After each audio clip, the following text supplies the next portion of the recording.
Some boundaries are outside us, but the hardest ones, they live inside our own minds.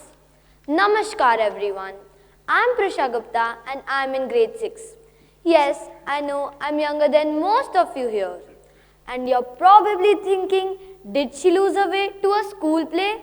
But don't worry, I'm exactly where I'm supposed to be. So today, let's talk about some big words. Fear, self-doubt, pressure, and all of that. Trust me, it doesn't wait till you're older to show up. It shows up early, like before you get a phone early. And yes, I do not have a phone so far. So let's talk about this. I remember once I had an exam that I prepared for like it was the final boss level of my favorite video game. Highlighters, sticky notes, revision schedules, I had done it all. Even my parents were surprised and impressed. I gave up cartoons for it, I gave up playing for it, and honestly, for that kind of preparation, I should have at least gotten a gold medal. Then exam day came and I walked out of that room feeling like the most confident person ever, like I'm a champion and no one can beat me now. Then result day came. If you can relate, they are the worst nightmares of our students.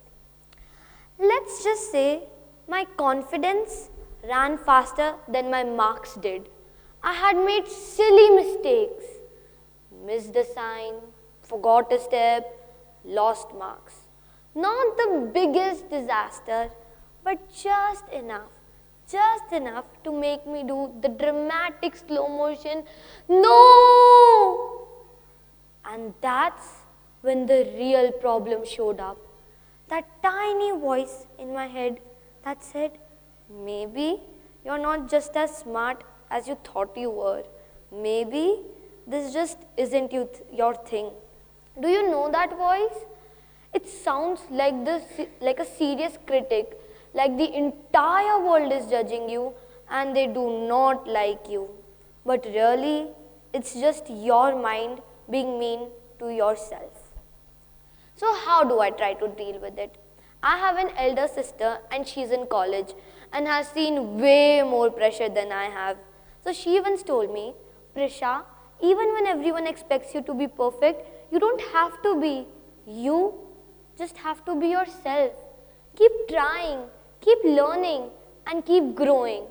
And honestly, that is so true. But it isn't always that easy. Because every time I try to send pressure away, it's like, oh, you thought I was done? Surprise, I'm back.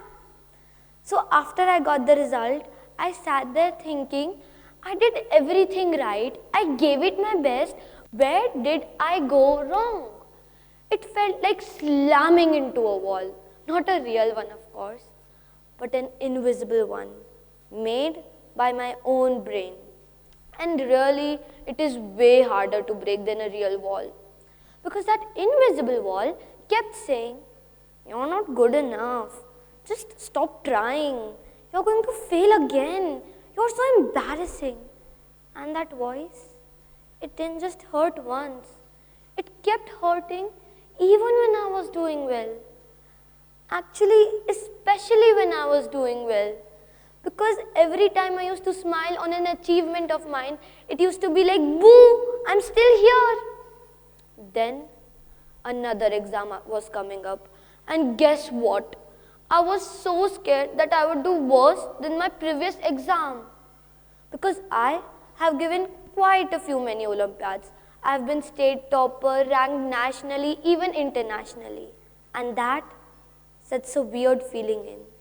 Because everyone starts to expect you to always be perfect, to keep winning. And then you expect yourself to be perfect, to keep winning. And then that tiny whisper returns and says, you have to keep winning or else they'll think you were just lucky. You have to keep proving yourself. Always, always, always. And honestly, it starts to feel like you're chasing your own shadow, trying perfect in front of the world and not let them see that you also mess up. Even when no one is watching that closely, except your moms. Moms are, trust me, always watching. And I didn't want to live in that kind of a headspace. I'm an 11-year-old, not a stressed out CEO. So this time, I tried another approach. Instead of taking all the pressure on me, I tried something new. Instead of studying harder, I studied smarter. Instead of panicking at the last minute, I gave myself all the time I could to revise and practice. And this time, I took my previous mistakes as clues, not failures. And I crushed that test, not because I had magically turned into a genius, but because I had broken that invisible wall. And honestly, it felt like I was dancing on it. So what did I learn from this? Most limits we face, they aren't real. They aren't marks or rules or other people. There's just this tiny voice inside our head saying, you can't do this. You're going to fail. Just play it safe. Don't mess up. But playing it safe is so boring. I'd rather mess up than succeed at doing what? Nothing. So, to break that invisible wall, you don't have to wait till you're older, ready, or perfect. You just have to take that one brave, awkward, slightly uncomfortable step forward. Even if you trip, even if you look cringe, even if your voice shakes like mine did in music class once, but let's not talk about that. Because most of the times, the best version of you is waiting on the other side of the wall. Thank you.